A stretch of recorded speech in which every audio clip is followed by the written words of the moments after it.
Hey guys, it's Tara. So today I'm going to be talking about internalized racism. So this is the third episode in my series of Tara Talks, where I just talk about different issues. I want to start off by kind of defining what internalized racism is. Internalized racism is racist attitudes towards my own ethnicity and myself, in a sense trying to distance myself from being part of stereotypes associated with being Asian.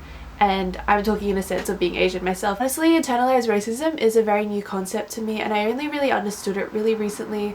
When I first met Alice, she kind of opened my eyes to what internalized racism actually is, and I didn't even know it was a thing. Alice actually inspired this video through a blog post that she wrote, and it was called A Letter to My Younger Self, along with being in my identity series where she briefly talked about internalized racism. So shout out to Alice because she has taught me so much since I've met her. Growing up, I've always tried to distance myself from my Asian culture and background, specifically being Indonesian Chinese. I'm ethnically Chinese but culturally Indonesian, and I've grown up in Australia. I was born here. So being born in Australia, I always thought I had to conform to the white Australian ideal, and to fit in I had to be like all the white Australian kids. Especially during primary school, my internalized racism wasn't too bad. People would sometimes point out weird foods that I ate, but that never really stopped me. But it was more about the smaller things, I think, like not wanting to go to Chinese class or not wanting to go to tutoring, although I did find both of these horrible regardless of its relation to my ethnicity. Whenever my parents spoke Indonesian outside in public, I'd always say that I didn't understand them, even though I probably understood about half of what they were saying and I could make out what they were saying. I'd make them speak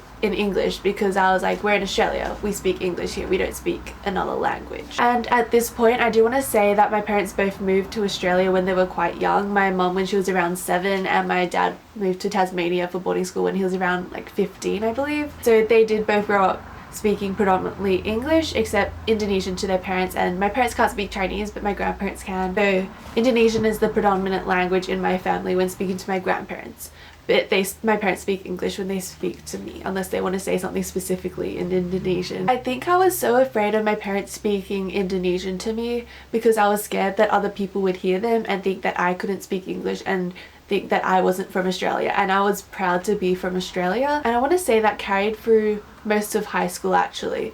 So I mean, that was very recent. I only just graduated last year. And I guess as high school progressed, other forms of internalized racism began, such as me having small eyes. I would make jokes about it, and looking back, that's probably like not something that I should have been doing. And also, like, on that note, maybe I thought that if I made a joke about my eyes being small, then someone else wouldn't have to because I already said that joke.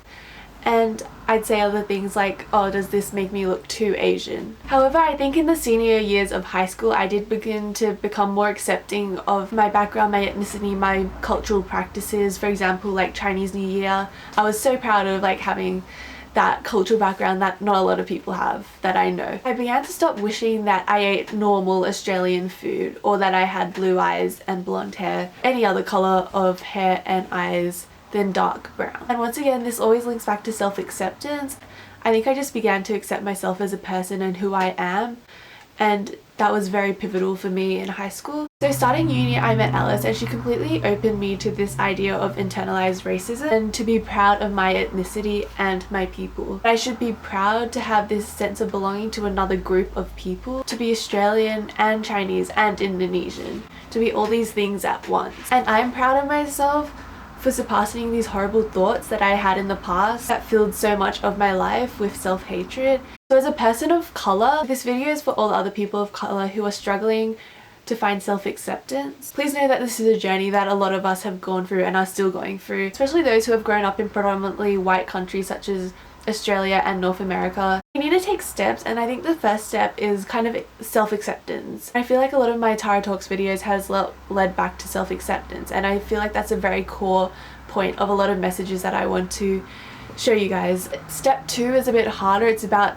tackling racism as a whole in the wider world. Realistically, it's impossible to completely eradicate racism. It's impossible to completely change people's opinions, prejudice, stereotypes associated with different cultural, ethnic groups. It's important that we are constantly educating other people about racism and what it is, and calling other people out when they have racist attitudes to other people, especially our parents and grandparents who are heavily plagued by uneducated views of others, which have been instilled in them since they were younger. It's about changing their ideas and perceptions of other people. So in this sense, I feel like the younger generations are more accepting towards other people. It's more about the older generations that have these old ideas. It's about educating them and standing up for yourself and other people. And if we keep following this cycle of self-acceptance, self-education, and educating the world, we will achieve something in eradicating racism towards ourselves and other people. That's the end of my video. I hope you guys found this useful in understanding what internalized racism is. Maybe you've been internally racist to yourself without realizing. I know I was in the past. And I think by talking about